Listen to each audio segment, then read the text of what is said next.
तो बच्चों हम लोग डिटर्मिनेंट की प्रॉपर्टी देख रहे थे। पहले हम लोगों ने देखा कि डिटर्मिनेंट क्या है, डिटर्मिनेंट की वैल्यू कैसे निकालते हैं वो देख लिया। फिर हम लोगों ने देखा माइनर कोफैक्टर के बारे में, पहले भी देख चुके थे एक बार, फिर दोबारा देखा। फिर हम लोग देखे थे पिछले वीडियो में प्रॉपर्टी ऑफ डिटर्मिनेंट। डिटर्मिनेंट को सोल्व करने के लिए सिंपल एक्सपेंशन करना हो तो कोई भी कर लेगा, कोई बड़ी चीज़ नहीं है। तो डिटर्मिनेंट तो कई तरीके का रहेगा, सबका वैल्यू निकालना है तो उसकी कुछ प्रॉपर्टीज होती है। तो प्रॉपर्टी के बारे में पिछले वीडियो में शायद 6 प्रॉपर्टी हम लोग देखे थे। अब बाकी कुछ अभी देखते हैं। प्रॉपर्टी सब देख लेते हैं, उसके बाद क्वेश्चन देखा जाए। सबसे पहले 7 नंबर, 6 देख चुके थे, 7वां है। If every element of some row और column is the sum of 2 or more terms, then the determinant is equal to, ऐसा हम पहले लिखते हैं, यह एक डिटर्मिनेंट है। हम लोग इसे यहाँ पर लिखते हैं, यह डिटर्मिनेंट रहा हमारे पास a plus alpha, b plus beta, c plus gamma. यहाँ हो गया x y z और यहाँ हो गया p q r, यह एक डिटर्मिनेंट हो गया। अब देखो यहाँ क्या है, if every element of some रो पर यहाँ पर एक से ज्यादा रो हो सकता है, तो उस पर अभी फोकस नहीं करना है, सीधे रो और कॉलम देखते हैं। सम ऑफ 2 और मोर टर्म, तो फिलहाल यहाँ 2 टर्म, मतलब यह हुआ कि एक रो या कॉलम का हर एक एलिमेंट जब 2 या 2 से ज्यादा टर्म के जोड़ के रूप में रहता है, जैसे एक रो के सभी एलिमेंट 2 टर्म के जोड़ में है या 2 से ज्यादा टर्म के जोड़ में रहेगा, तो क्या होगा, then the determinant is equal to sum of 2 or more determinant। तो जब यह एक लाइन के सभी टर्म 2 एलिमेंट के जोड़ में है, तो इस पूरे डिटर्मिनेंट को हम 2 पार्ट में तोड़ सकते हैं। कैसे तोड़ेंगे 2 पार्ट में, और 2 से ज्यादा के जोड़ में रहेगा तो ज्यादा पार्ट में तोड़ेंगे। यानी एक लाइन का सारा एलिमेंट जब 2 एलिमेंट के जोड़ के रूप में होगा, तब यह डिटर्मिनेंट 2 डिटर्मिनेंट में टूट जाएगा, और जब 2 से ज़्यादा के जोड़ के रूप में रहेगा तो 2 से ज़्यादा के रूप में टूटेगा। जैसे यहाँ पर दे रहा है, और उसमें आगे क्या है कि one containing the only first term in the place of each sum and the other the only the second term and the remaining elements of the both determinant are same as in the given determinant. ये थोड़ा सा language बहुत अजीब सा है, इसको हम लोग अपने तरीके से समझते हैं, बाकी लिखा हुआ बाद में समझेंगे। जैसे यह एक डिटर्मिनेंट है, इसको देख लिया क्या होगा, तो ये जो क्वेश्चन में जो थ्योरी में बोल रहा है उसकी चर्चा बाद में करेंगे। थोड़ा हम लोग इसको पहले एक्सपेंड करते हैं। तो एक्सपेंड करने का रूल क्या रहेगा, इसकी जगह प्लस, ध्यान दिया जाए, a प्लस अल्फा, और यहाँ पर क्या हो जाएगा y z q r, और माइनस हो जाएगा हमारे पास b प्लस जेड, फिर क्या b प्लस और बीटा, फिर हो जाएगा x z और हो जाएगा p r, और उसके बाद हमें हो जाएगा c प्लस गामा, फिर अंदर में क्या बचेगा x y p q, ये रहा। अब हम लोग क्या करते हैं, इसका ब्रैकेट तोड़ते हैं। ब्रैकेट तोड़ेंगे, a इंटू यह पूरा, ध्यान दीजिएगा, a इंटू में यह पूरा क्या चीज y z q r minus b into minus B into X Z P R और plus C into X Y P Q. ध्यान रहा जाए, अब यह जब ब्रैकेट तोड़ेंगे तो ए से भी इंटू होगा, अल्फा से भी होगा। तो अभी हमने ए वाला लिखा, अल्फा इंटू नहीं लिखा। अल्फा इंटू क्या हो जाएगा हमको, वाई जेड क्यू आर, और यहाँ से माइनस बीटा इंटू क्या हो जाएगा, एक्स जेड पी आर, और यहाँ से हमारे पास gamma into X Y P Q. ध्यान दीजिए क्या किया, फिर से एक बार समझा देते हैं। यह एक डिटर्मिनेंट है जिसके एक लाइन के सभी एलिमेंट दो दो एलिमेंट के जोड़ के रूप में है। बाकी से अभी ध्यान देना है। तब हमने इसको एक्सपेंड किया, कैसे किया, फर्स्ट रो में किया ए प्लस अल्फा इंटू या minus B plus beta into जो देख चुके हैं, plus C plus gamma into यह जो हम जान चुके हैं। इसके बाद फिर से बोल रहे हैं, ए प्लस अल्फा लिखा, इसके साथ इसके रो कॉलम को ढक दिया, फिर बी प्लस बीटा लिखा, इसके रो कॉलम को ढक दिया, सी प्लस गामा लिखा, इसके रो कॉलम को ढका, ये लिखा। अब यहाँ से जब ए इंटू यह पूरा माइनस बी इंटू यह पूरा प्लस सी इंटू यह पूरा यहाँ तक हुआ, अब प्लस अल्फा इंटू यह पूरा माइनस बीटा इंटू यह पूरा प्लस गामा इंटू यह पूरा लिख दिया। अब जरा इसको फोकस किया जाए, ये पूरा सिस्टम हमारे यहाँ पर ऐसा बन जाएगा।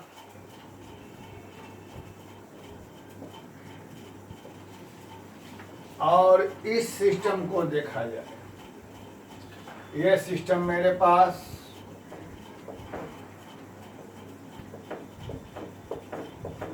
क्योंकि जब इसको एक्सपेंड करेंगे ये बनेगा, इसको एक्सपेंड करेंगे ये बनेगा।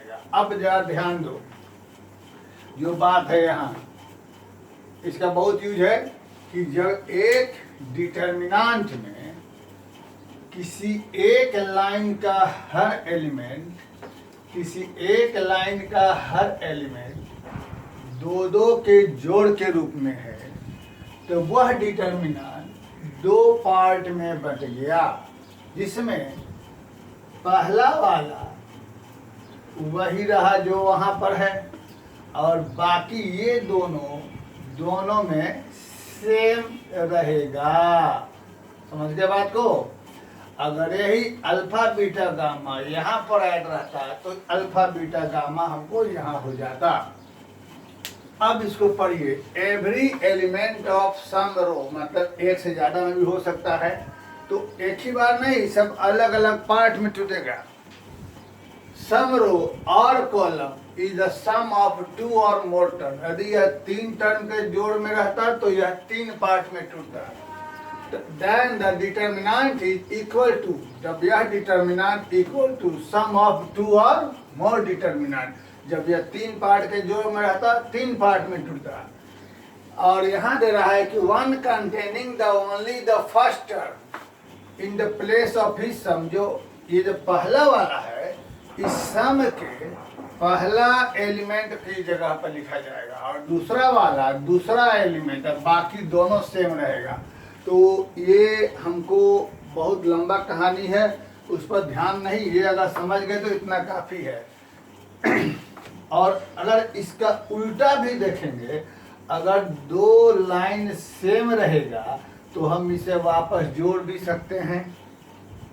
जैसे हम इसको इस रूप में ला सकते हैं तो इसको इस रूप में ला सकते हैं। फिर से देख लिया जाए, किसी भी डिटर्मिनेंट का एक लाइन का सभी एलिमेंट दो या दो से ज्यादा के जोड़ में रहेगा तो यह दो या दो से ज्यादा पार्ट में टूटेगा, और बाकी दोनों हमेशा सेम रहेगा।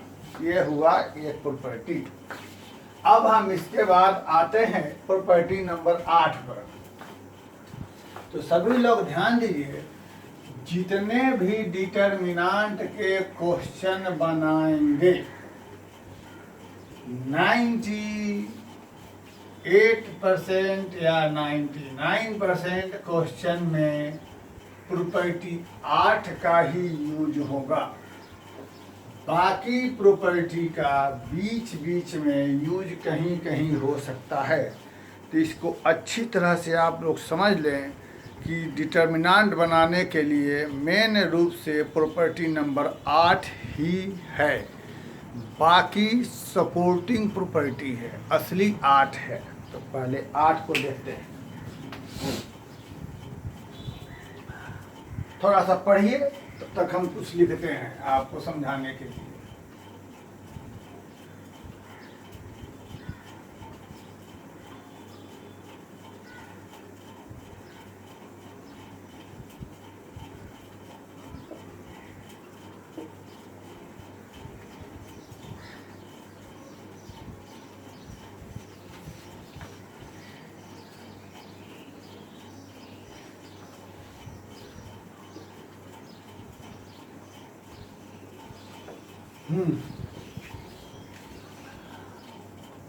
वो क्या लिखा क्या नहीं उस पर ध्यान नहीं दीजिए, जो हम बोल रहे हैं उस पर ध्यान दिया जाए,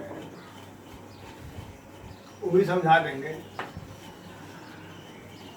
जो हम बोल रहे हैं, किसी भी डिटर्मिनेंट के, जब किसी भी डिटर्मिनेंट की हम वैल्यू निकालने चलेंगे तो हम उसके किसी भी रो को चेंज कर सकते हैं। हम डिटर्मिनेंट की वैल्यू निकालने के लिए उसके किसी भी रो को चेंज कर सकते हैं। जैसे हमने यहाँ रो फर्स्ट को चेंज किया, हम रो फर्स्ट को चेंज करना चाहते हैं, फर्स्ट रो को। कैसे हम किसी रो को चेंज कर सकते हैं?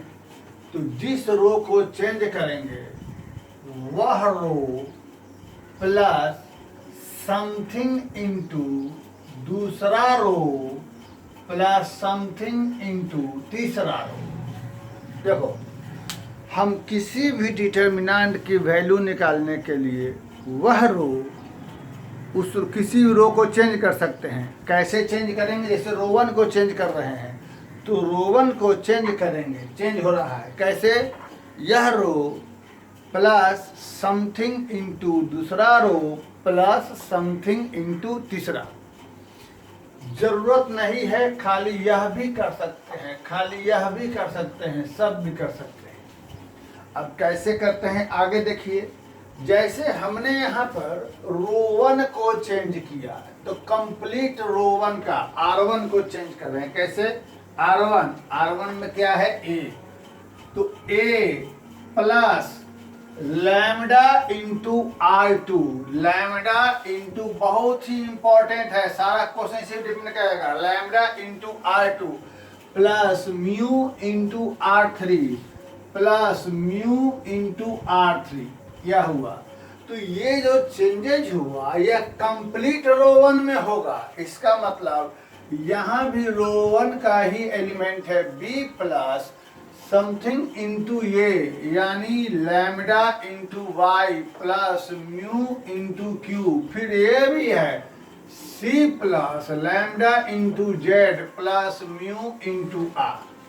तो ये हमने देखा, हमारा कंप्लीट R1 को चेंज किया, R1 चेंज हो गया और R2 R3 में कोई चेंज नहीं किया, तो वो हमारा ऐसे ही रह जाएगा। इसको अच्छे तरीके से देख लीजिए। तो अब इसको सिस्टम पढ़ा जाए तो इस डिटर्मिनेंट को ऐसे चेंज करने पर इसकी वैल्यू में कोई परिवर्तन नहीं आएगा, यानी जो इस डिटर्मिनेंट की वैल्यू होगी वही वैल्यू इसकी भी होगी। यानी इसको हम ऐसा लिख सकते हैं, ऐसा करने में कोई परिवर्तन नहीं आएगा। अब पढ़िए, the value of determinant does not change, the value of determinant does not change when any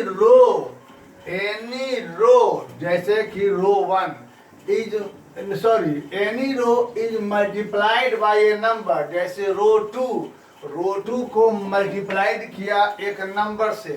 any row multiplied by a number and then is added or subtracted from other row or column। तो इसको दूसरे रो में जोड़ सकें या घटा सकें तो लैम्डा की जगह जब माइनस में संख्या आएगा तो घट जाएगा और प्लस में आएगा तो जुड़ जाएगा। तो यहाँ पर हमने उसको दूसरे लैंग्वेज में बोला कि ये कह रहा है, जो यहाँ पर स्टेटमेंट लिखा हुआ है कि हम किसी भी रो में किसी भी नंबर से मल्टीप्लाई कर दूसरे रो में ऐड या सब्ट्रैक्ट कर सकते हैं। हमने इसको दूसरे लैंग्वेज में बोला हम किसी भी रो में किसी भी रो को चेंज कर सकते हैं, वो प्लस समथिंग गुना दूसरा प्लस समथिंग गुना तीसरा। तो सिर्फ दूसरा भी कर सकते हैं, यानी पहले रो में दूसरा रो भी जोड़ सकते हैं, साथ में तीसरा भी जोड़ सकते हैं, या खाली तीसरा भी कर सकते हैं। अब यहाँ एक मुद्दा ये आता है कि ध्यान रहे, जो ही नहीं कि हम तीनों करें, खाली इससे भी हो सकता है खाली इससे भी। क्या ऐसा करने पर इसकी वैल्यू में कोई चेंजेज आएगा? ये कह रहा है नहीं आएगा। तो क्यों नहीं आएगा, आओ देखते हैं। अभी जस्ट इसके पहले वाले 7वां प्रॉपर्टी में देखा था कि एक लाइन के सभी एलिमेंट दो दो के सम में रहते हैं तो उसे दो पार्ट में ब्रेक किया जाता है। इसका मतलब यह तीन तीन के सम में है तो इसे कितने पार्ट में ब्रेक किया जाएगा बच्चों? 3 पार्ट में ब्रेक किया जाएगा।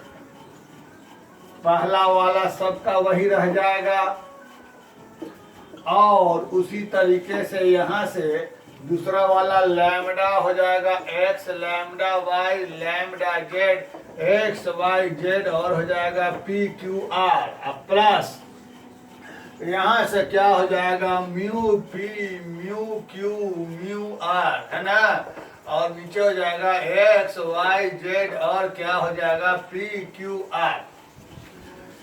तो जैसा कि हाँ फिर से बोल दे रहे हैं, जो ये बोला था कि इसको ऐसा कर सकते हैं, ऐसा करने में कोई चेंज नहीं आएगा। क्यों नहीं वैल्यू चेंज होगा, सो बता रहा था। अभी इसके पहले वाले से जैसे एक लाइन के सभी एलिमेंट दो दो के पार्ट के सम में थे तो उसे 2 पार्ट में तोड़ा गया था, तो यहाँ 3 3 के सम में है 3 पार्ट में तोड़ा जाएगा। तो उसके पहले एक प्रॉपर्टी देखा था कि एक लाइन में कोई भी चीज रहेगा तो वह कॉमन निकल सकता है। तो लैम्डा जब कॉमन निकल जाएगा सब में से तो देखो यहाँ क्या बचेगा x y z, तो 2 लाइन सेम हो जाएगा तो इस पूरे डिटर्मिनेंट का वैल्यू क्या हो जाएगा 0। वैसे ही यहाँ से म्यू म्यू कॉमन निकल जाएगा तो यहाँ क्या बच जाएगा हमारे पास पी क्यू आर। तो यहाँ भी है क्या पी क्यू आर, तो यहाँ भी 2 लाइन सेम, ऐसा मान 0 हो गया। यानी ऐसा हम लोग कर सकते हैं, ऐसा करने से कोई फर्क नहीं पड़ेगा डिटर्मिनेंट के वैल्यू में। लेकिन एक बात अच्छे तरीके से ध्यान देना, हमने यहाँ पर किसको चेंज किया है यह देखो। R1 को चेंज किया है या R2 को चेंज किया है कि R3 को चेंज किया है? ठीक से देखो किसको चेंज किया है, R1 को। तो जिसको चेंज करेंगे उसमें किसी भी नंबर से मल्टीप्लाई नहीं करेंगे, जिसमें चेंज करेंगे उसमें किसी भी नंबर से मल्टीप्लाई नहीं करेंगे। पर एक बार देख लो, क्या इसको ऐसा करने पर इसकी वैल्यू में कोई असर पड़ा? नहीं पड़ा, क्योंकि हमने इसे 3 पार्ट में तोड़ा तो यह 2 पार्ट 0 हो गया, इसकी जरूरत नहीं पड़ी, बाकी ये हमारा सेम रह गया, कोई फर्क नहीं पड़ा। तो मतलब कि इसको हम ऐसा कर सकते हैं। अब आगे की बात जो मैं सबसे महत्वपूर्ण बात कर रहा हूँ, अगर ऐसा नहीं देखेंगे तो लगभग हर एक सवाल का आंसर गलत निकलेगा। जिसको हम चेंज करना चाह रहे हैं, जिसको हम चेंज करना चाह रहे हैं उसमें, जैसे हम यहाँ R1 को चेंज कर रहे हैं तो R1 में हम किसी भी नंबर से मल्टीप्लाई या डिवाइड नहीं करेंगे। जैसे कि अगर हमने यहाँ पर k से डिवाइड कर दिया R1 में, हमने किसको चेंज किया R1 में, तो R1 में किसी भी चीज़ से मल्टीप्लाई नहीं करेंगे। लेकिन हम मान ले कर देते हैं, जैसे k से किया तो यहाँ भी k हो जाएगा, यहाँ भी k हो जाएगा, यहाँ भी k हो जाएगा, यहाँ भी के हो जाएगा, यहाँ भी के, यहाँ भी के। तो क्या ये दोनों सेम रहा? क्योंकि ये तो हमारा जीरो गायब हो गया, सेम नहीं रहा, क्योंकि वहां देखिए दोनों बदल गया। तो हम क्या करेंगे, मतलब कि जिसको हम चेंज कर रहे हैं उसमें किसी भी चीज से मल्टीप्लाई डिवाइड नहीं करेंगे। ऐसे के की जगह 5 या 1/5 भी होगा, 5 रहेगा तो गुना कहलाएगा, 1/5 रहेगा डिवाइड कहलाएगा, यह नहीं करेंगे।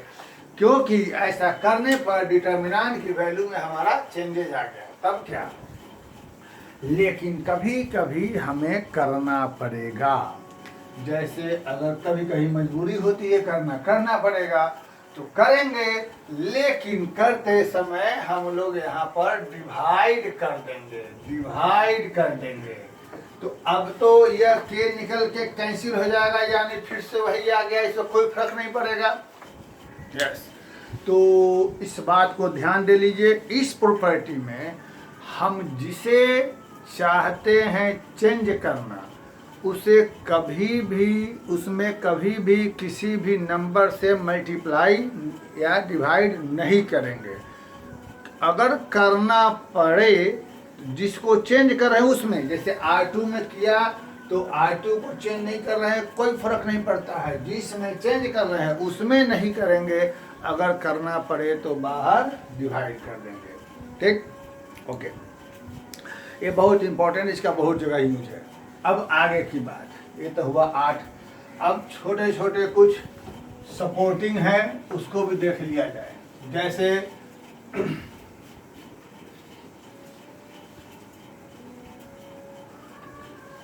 एक प्रॉपर्टी है, प्रॉपर्टी नंबर 9, वो ऐसे ही है, कोई खास नहीं है, खाली समझा देते हैं।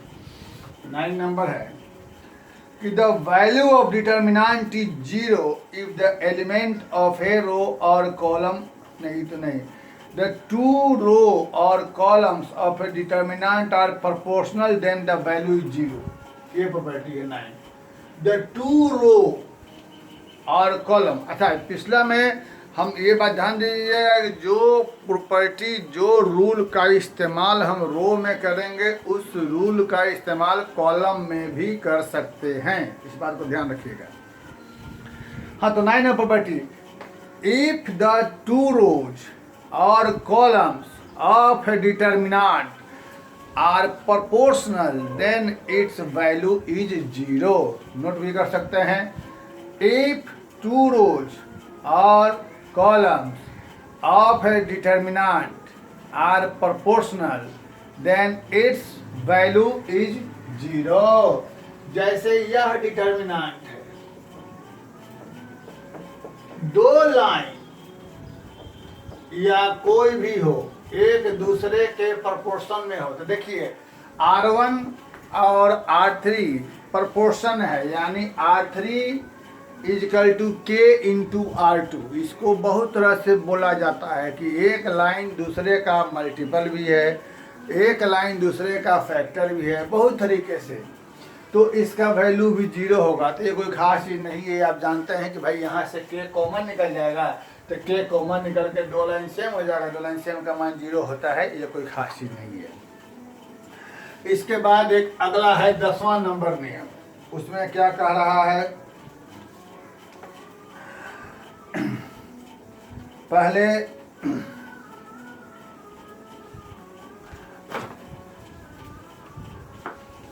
ध्यान दीजिए, let A be any square matrix,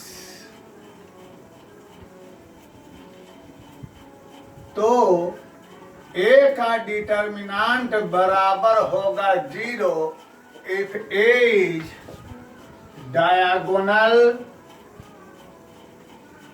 and triangular matrix,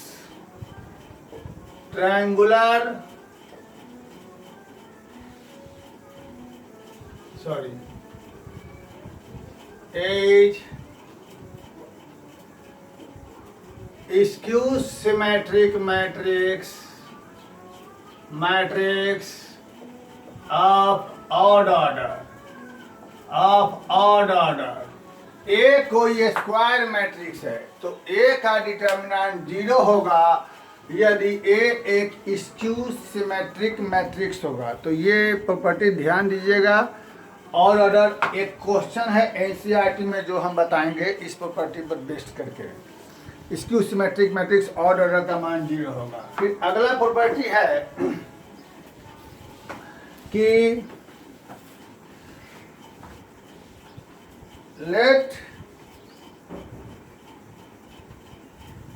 A be any diagonal matrix, diagonal and triangular matrix, then determinant of A बराबर product of elements of diagonal। यानी कि अगर एक मैट्रिक्स है डायगोनल मैट्रिक्स, याद है ना, 5 0 0 0 6 0 0 0 9, मतलब कि डायगोनल के अलावे बाकी सारा एलिमेंट 0 हो तो उसे कहते हैं डायगोनल मैट्रिक्स। या ट्रायंगुलर मैट्रिक्स, ध्यान रखेंगे, ट्रायंगुलर मैट्रिक्स में डायगोनल के ऊपर का सारा एलिमेंट 0 होता है,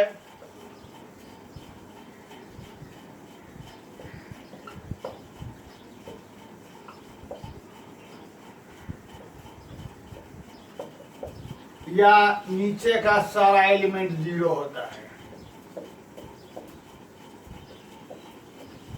डायगोनल मैट्रिक्स, डायगोनल के अलावा सारा 0। ट्रायंगुलर मैट्रिक्स या तो डायगोनल के ऊपर का 0 या नीचे का 0।